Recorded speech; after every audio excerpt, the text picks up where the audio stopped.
الحمدللہ رب العالمین والصلاة والسلام علی سید الانبیاء والمرسلین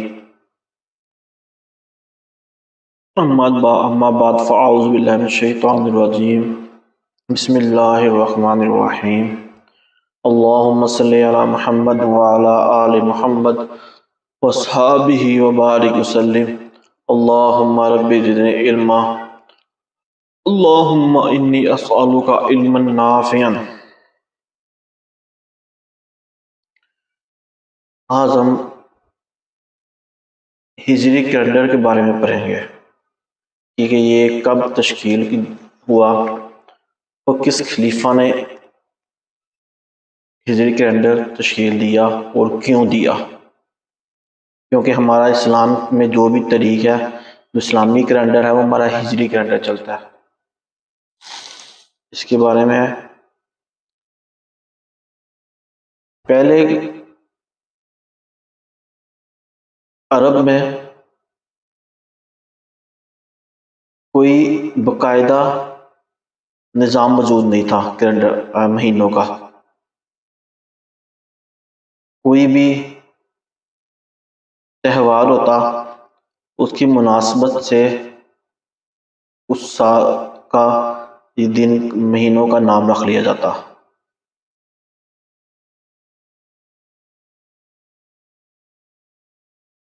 لیکن خلیفہ دوم حضرت عمر فاروق رضی اللہ تعالی عنہ کے دور خلافت میں آپ کو ایک سرکاری خط آیا اور انہوں نے کہا کہ اس پر مہینہ لکھا ہوتا ہے، سال نہیں لکھا ہوتا۔ اس طرح ہم کو مشکل ہوتی ہے کہ یہ جو حکم نامہ تھا وہ کب آیا اور کب نہیں آیا، کیونکہ پہلا آج کا دور تو نہیں تھا کہ سب کچھ فاسٹ تھا، تب خط جایا کرتے تھے، کچھ دن لگا کرتے تھے۔ تو پھر حضرت عمر فاروق رضی اللہ تعالیٰ عنہ نے صحابہ کرام کو جمع کیا اور مشاورت کی کہ اسلامی سال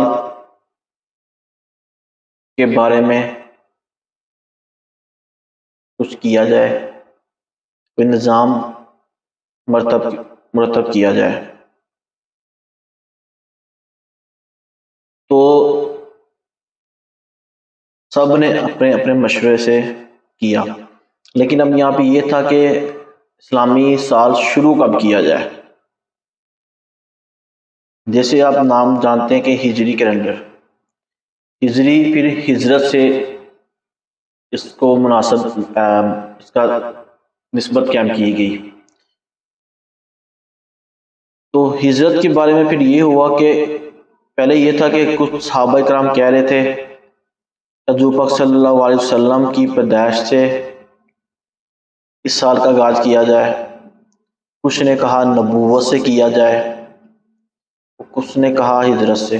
تو حضرت علی کرم اللہ وجہہ الکریم نے مشورہ دیا کہ اس کا آغاز ہجرت نبوی سے کیا جائے، کہ جب آپ مکہ سے مدینہ کی طرف ہجرت کر کے گئے، اس سال سے ہم اس سال کا آغاز کرتے ہیں کہ وہ سال پہلا سال ہوگا۔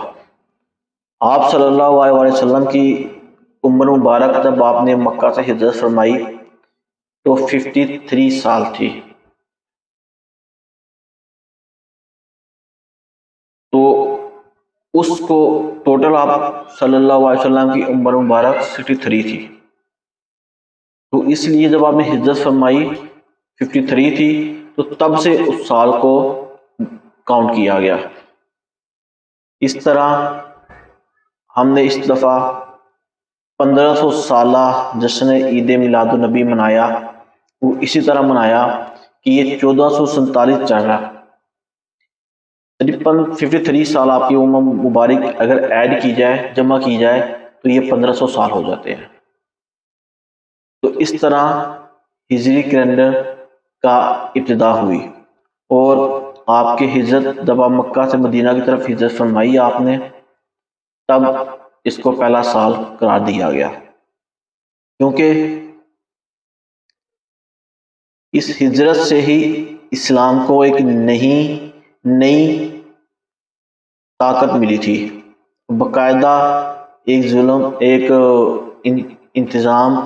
نظام مرتب کیا گیا تھا، کیونکہ مکے والے کا ظلم ستم بڑھ گیا تھا، عبادت نہیں کرنے دیتے تھے، دعوی اسلام کی تبلیغ کرنے سے روکتے تھے، قتل کی سازشیں کرتے تھے۔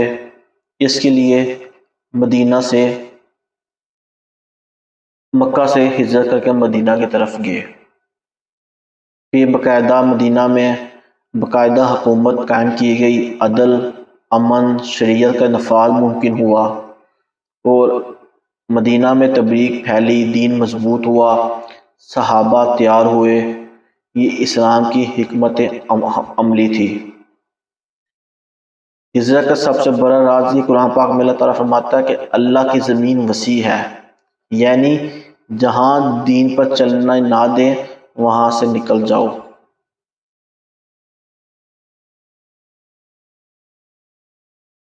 ہجرت کے بعد اسلامی حکومت قائم ہوئی، امت کی وحدت، آزادی، عبادت، قرآن کا نظام نافذ ہوا، جہاد کی اجازت ہوئی، اسلام کا عالمی پھیلاؤ ہوا۔ یہ سارا کچھ اس کے بعد تشکیل پایا۔ اسی طرح ہم اگر بات کریں کہ حضور صلی اللہ علیہ وسلم کے بعد لوگ کچھ فتنے شروع ہو چکے ہوئے تھے۔ مسلم کذاب، اس نے اپنا سر اٹھایا، اسی طرح پھر اس کو ختم کیا گیا۔ تو اس طرح ہجری کیلنڈر تشکیل میں آیا۔ امام ابو حنیفہ رحمۃ اللہ تعالی علیہ، آپ تابعین کے دور میں پیدا ہوئے، مطلب 80 سن ہجری میں، 80۔ آپ کی جو وفات ہے 150 سن ہجری میں ہے۔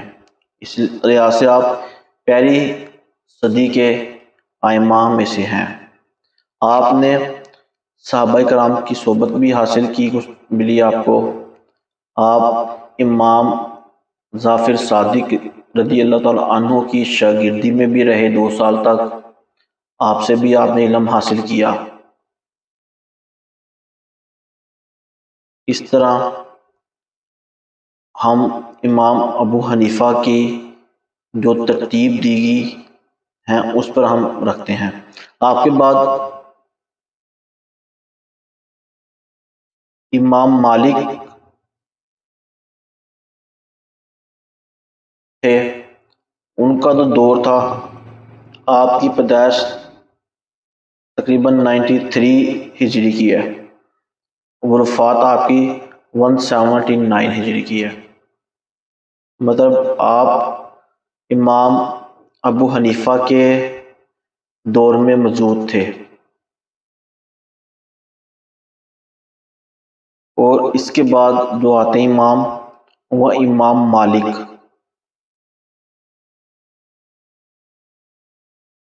امام مالک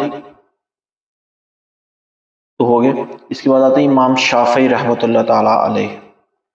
آپ کی جو دور ہے، آپ کی پیدائش ہے 150 ہجری کی، جب امام ابو حنیفہ رحمۃ اللہ تعالی علیہ دنیا سے پردہ فرما گئے تب آپ کی پیدائش ہے، اور آپ کا جو وفات ہے وہ ہے 204 ہجری کی۔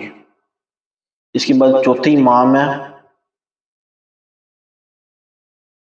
امام احمد بن حنبل۔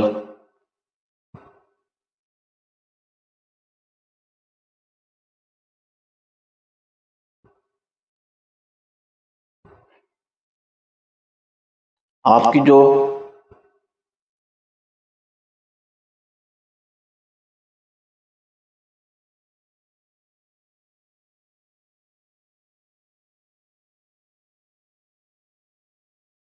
پیدائش ہے وہ ہے 164 ہجری کی۔ آپ کی جو وفات ہے 241 تقریباً 241 ہجری کی ہے۔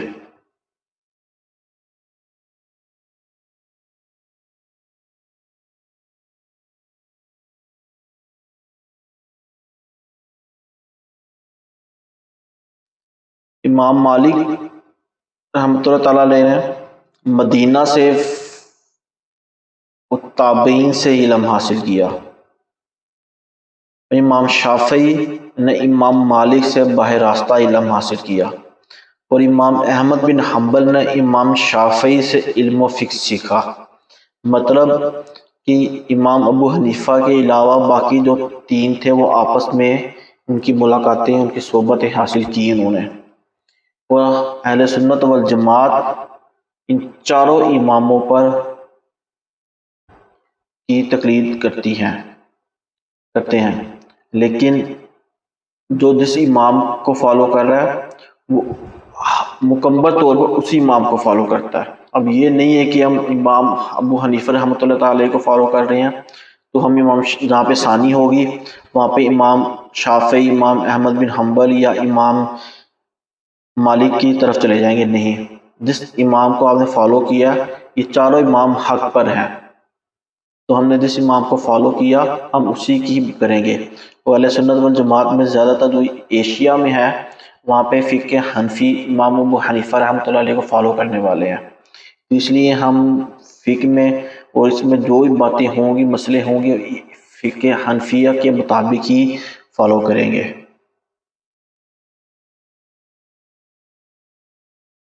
ان سب کا جو زمانہ ہے وہ دوسری ہجری اور دوسری سن ہجری کے درمیان تک رہا، اسی لیے تب تک اس سے کوئی فرقے پیدا نہیں ہوئے تھے۔ تیسری ہجری کے شروع میں یا کچھ درمیان میں کچھ فرقے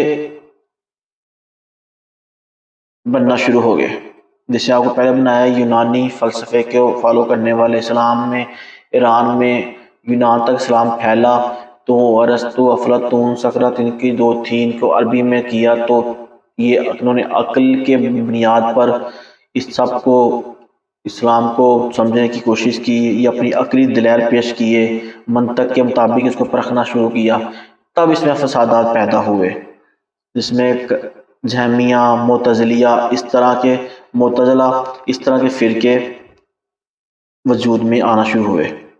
تو جب یہ فرقے بننا شروع ہوئے تو اس میں دو امام ایسے تھے جو تیسری ہجری کے تھے، صدی کے تھے، جنہوں نے یہ دیکھا تو یہ ہو رہا ہے، تو انہوں نے ان فرقوں کو ختم کرنے کے لیے اہل سنت کو ایک علمی اور فلسفی بنیاد پر اپنے قیام کی وضاحت کرنی پڑی۔ تو اس دور میں امام ابو الحسن علی بن اسماعیل الاشری رحمۃ اللہ تعالی علیہ، جن کی پیدائش 260 ہجری کی ہے اور جو وفات ہے تقریباً 324 ہجری کی ہے، یہ بصرہ عراق کے شہر میں پیدا ہوئے۔ ابتدا میں آپ بھی معتزلی مکتب فکر کے سے وابستہ رہے، لیکن 40 سال کی عمر میں آپ نے رجوع کیا اور اہل سنت کے عقائد کے عقلی بنیادوں پر دفاع شروع کیا آپ نے، اور آپ نے ان اہل سنت کے جو امام ابو حنیفہ کے سب کے جو دلائل تھے اس پر آپ نے سب کو جمع کرنا شروع کیا۔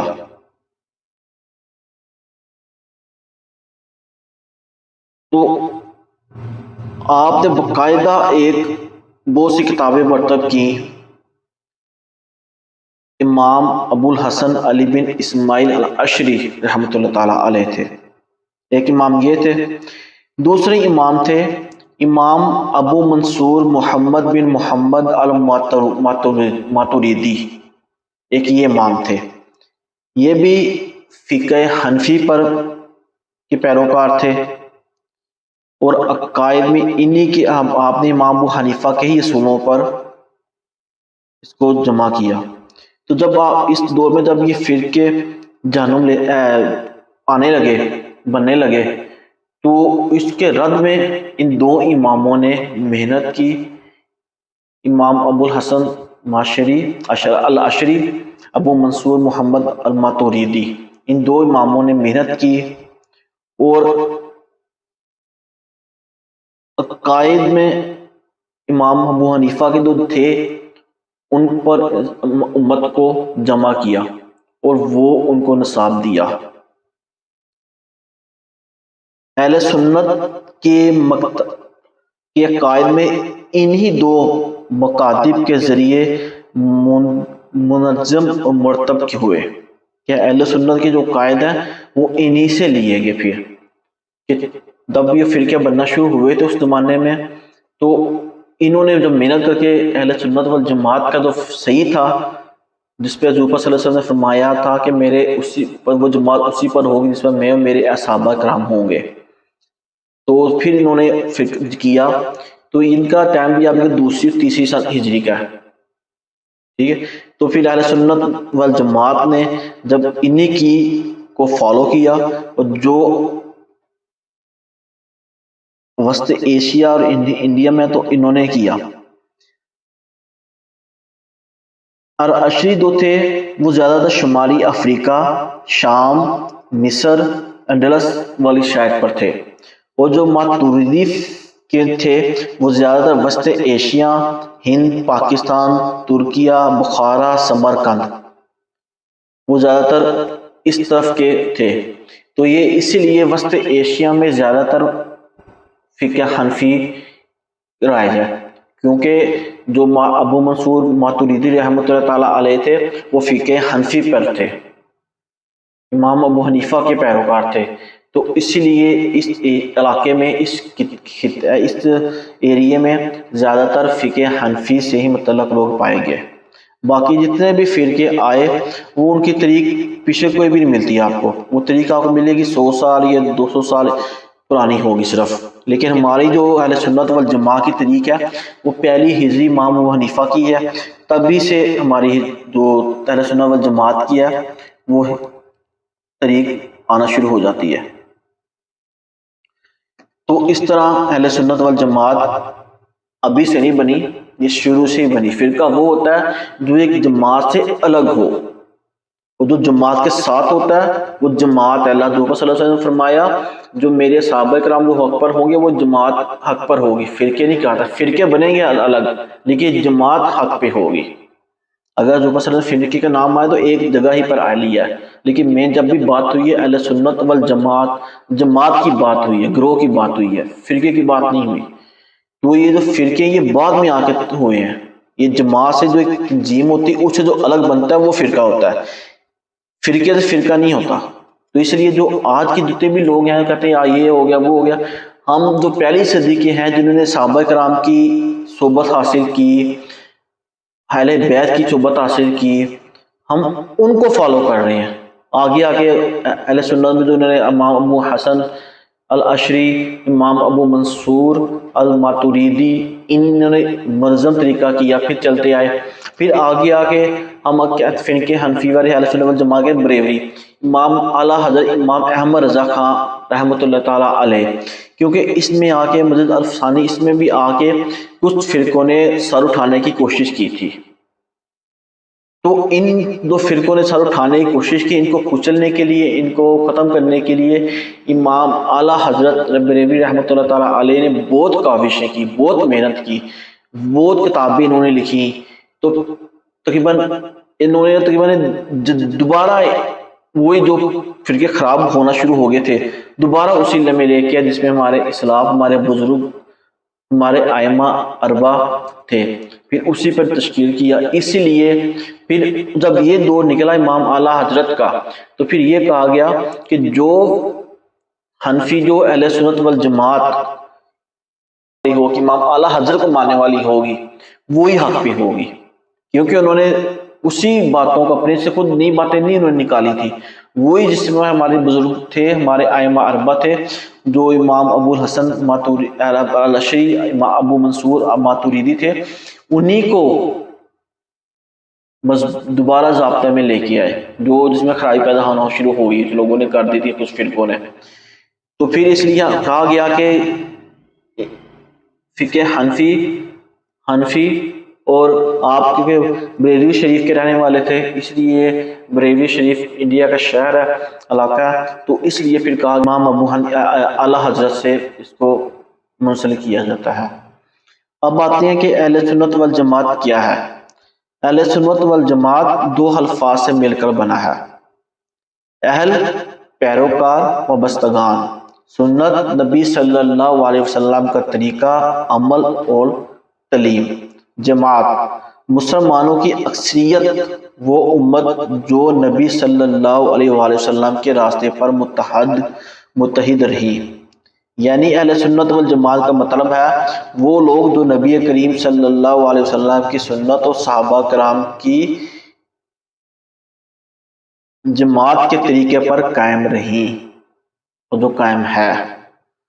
تو اس طرح آج کے دو کلاس کا خلاصہ یہ ہے کہ ہم نے سنا کہ ہجری کیلنڈر کس طرح تشکیل میں آیا اور کس خلیفہ کے دور میں آیا، اس کے بعد امام ابو حنیفہ، امام مالک، امام شافعی، امام احمد بن حنبل رحمۃ اللہ تعالی علیہ، ان کے دور کون سے تھے، ان کے کون کون سے ادوار تھے، یہ کس صدی کے تھے۔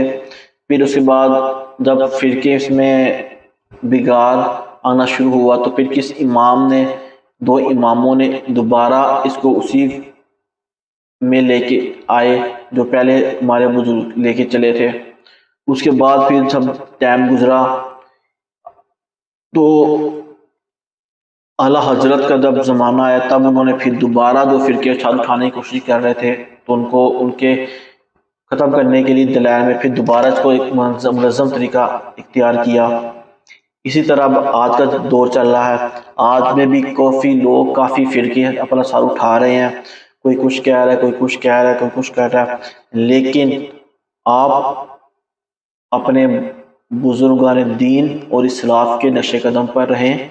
یہی اہل سنت والجماعت فقہ حنفی اعلیٰ حضرت کو ماننے والے عاشق رسول حق والی جماعت ہے، جس کو حضور پاک صلی اللہ علیہ وسلم نے کہا تھا کہ وہ جماعت کامیاب ہے جو میرے اور میرے صحابہ کرام کے نقش قدم پر ہے۔ ٹھیک ہے، تو جو بھی ابھی فرقے ہیں، جتنے بھی فرقے ہیں، یہ سارے ابھی 100 یا 200 یا 300 سال تک کے ہیں، اس سے پہلے ان فرقوں کا کوئی وجود نہیں تھا۔ فرقہ واریت میں نہ پڑھیں، یہ ایک بنیادی عقائد تھے جو آپ کو بتائے گئے۔ انشاءاللہ تعالی کل چوتھی کلاس ہماری ہوگی، وہ اللہ تعالیٰ کے بارے میں ہمارا کیا رائے ہے اس پر ہم شروع کریں گے۔ انشاءاللہ امید کرتا ہوں کہ آپ کو یہ 3 کلاسیں ہوئی ہیں، یہ آپ کو سمجھ آئی ہوں گی۔ اگر اس کے بارے میں آپ کو کوئی بھی سوال جواب ہو تو آپ ہم کو واٹس ایپ یا کمنٹ باکس میں کر سکتے ہیں۔ جو بھی بیان کی ہے اس میں کوئی غلطی کوتاہی ہوگی اللہ تعالیٰ معاف فرمائے اور صحیح طریقے سے علم دین سیکھنے کی، اس پر عمل کرنے کی ہم سب کو توفیق عطا فرمائے، آمین۔ السلام علیکم ورحمۃ اللہ وبرکاتہ۔